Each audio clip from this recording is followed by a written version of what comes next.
save and share Who did before they it's think they're taken fooling? down. But let me guess. You saw the curvature in the images from satellites.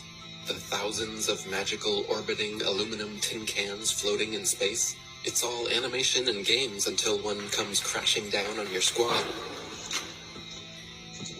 Many crashed satellites have been reported the world over.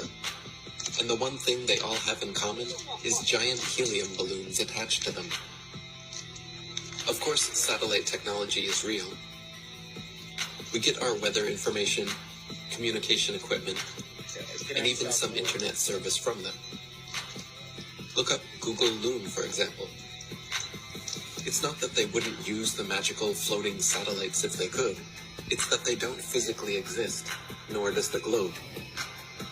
They have been sending these up one at a time since it all began.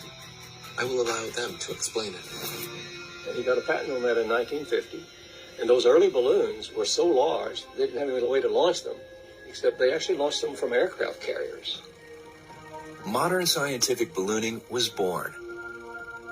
It's also the genesis for NASA's newly developed super pressure balloon.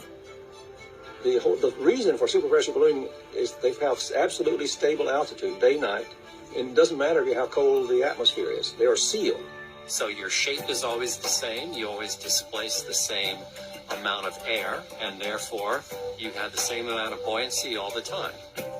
This day-to-night altitude stability allows super pressure balloons and this. Hi, I'm Matt, and this is NASA Now. NASA's been using balloons for science research for over 30 years. The exploration that can be done on balloons is continuing to grow. The standard balloon that I fly is about 660 feet long when it's made. So when it's inflated, it's over 400 feet tall by 440 feet wide. Think of a dome stadium. That's how big my balloons are. So let me get this straight. It is now public knowledge that they send up satellites on massive helium-filled balloons.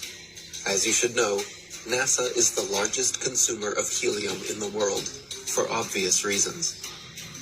But the issue with society is that they never critically think.